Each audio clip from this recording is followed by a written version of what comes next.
भाग्यपुर गांव में अशोक वर्मा नाम का एक आदमी रहा करता था और उनके पास जमीन जायदाद की कोई कमी नहीं था।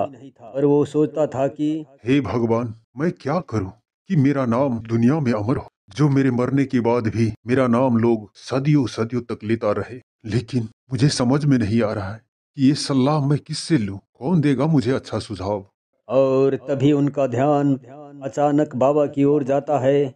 अरे हाँ, ये बात बाबा से अच्छा और कोई नहीं बता सकता। और तभी बाबा से मिलने जाता है। और बाबा उसी गांव का एक मंदिर का पुजारी है। जय सिया राम बाबा। खुश रहो बच्चा। कहो कैसे आना हुआ, क्या कष्ट है तुम्हारा?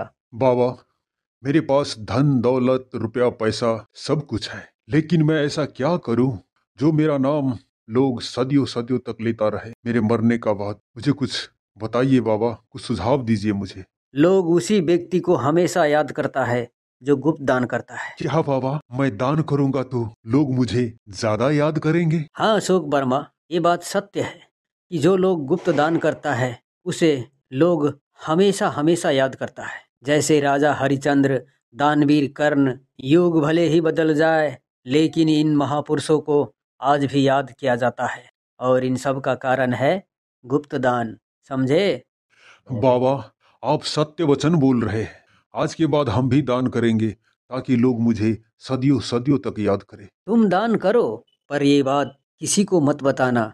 तुम सिर्फ चुपचाप दान करते ही रहो। ठीक है बाबा, ये बात हम हमेशा हमेशा याद रखेंगे। जय सियाराम बाबा।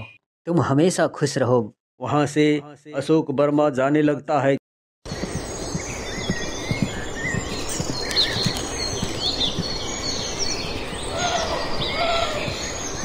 बाबा ने बोला है कि चुपचाप दान करने से तुम्हारा नाम सदियों सदियों तक लेता रहेगा।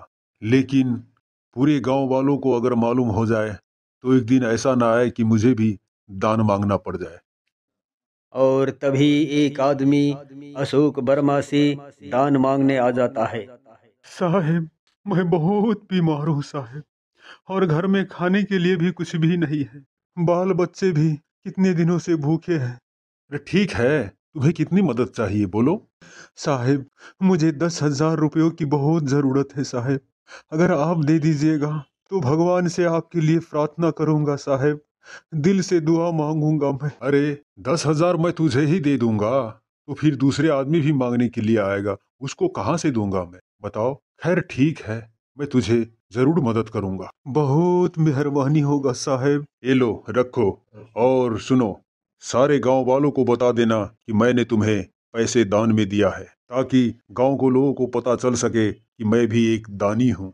ठीक है ना? जी साहब, मैं सारे गांव वालों को बता दूंगा कि अशोक वर्मा साहब ने मुझे पैसे दान में दिया है।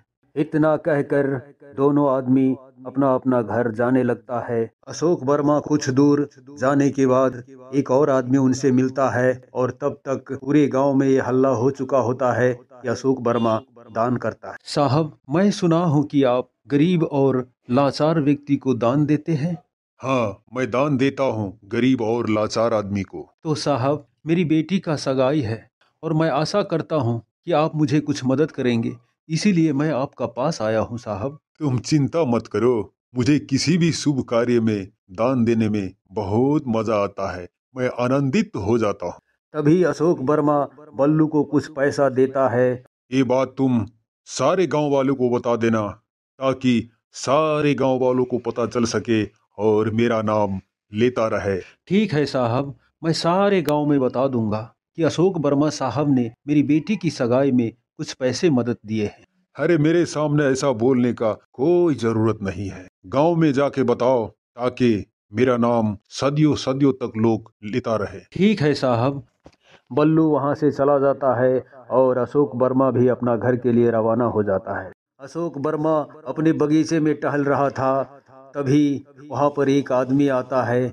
वो आदमी दूसरा कोई नहीं बल्कि अशोक वर्मा का बचपन का दोस्त तेज नारायण था। अरे वर्मा, कैसे हो दोस्त? हम बहुत दिनों के बाद मिले हैं। और सब ठीक है ना?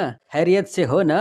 अरे मैं तो ठीक हूँ दोस्त, तुम कैसे हो बताओ। तुम्हारे कृपा से आनंद में हूँ। लेकिन लेकिन क्या?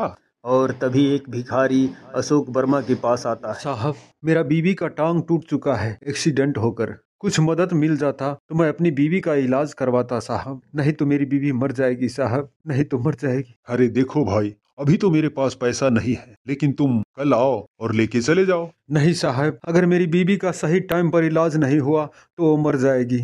मेरे बच्चा माँ की बगैर कैसे रहेंगे साहब। अरे भाई, मेरे पास कुछ पैसे हैं, तुम ये ले लो और अपनी बीवी का इलाज करवाओ। आप कितनी महान है साहब, आपके लिए भगवान से प्रार्थना करूंगा और जब तक जीऊंगा आपका ही नाम लेता रहूंगा साहब। अरे ठीक है, अभी तुम जाओ और अपनी बीवी का इलाज करवाओ। तभी वहां से चला जाता है।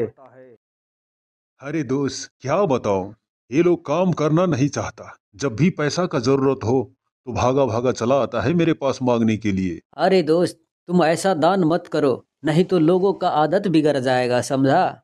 कोई काम करना नहीं चाहेगा। अरे दोस्त, आपका बात बिल्कुल ही सही है। मैं पिछले कितने दिनों से दान करता हूँ, पर मेरा नाम कोई भी नहीं लेता। अरे दोस्त, प्रशंसा में क्या रखा है।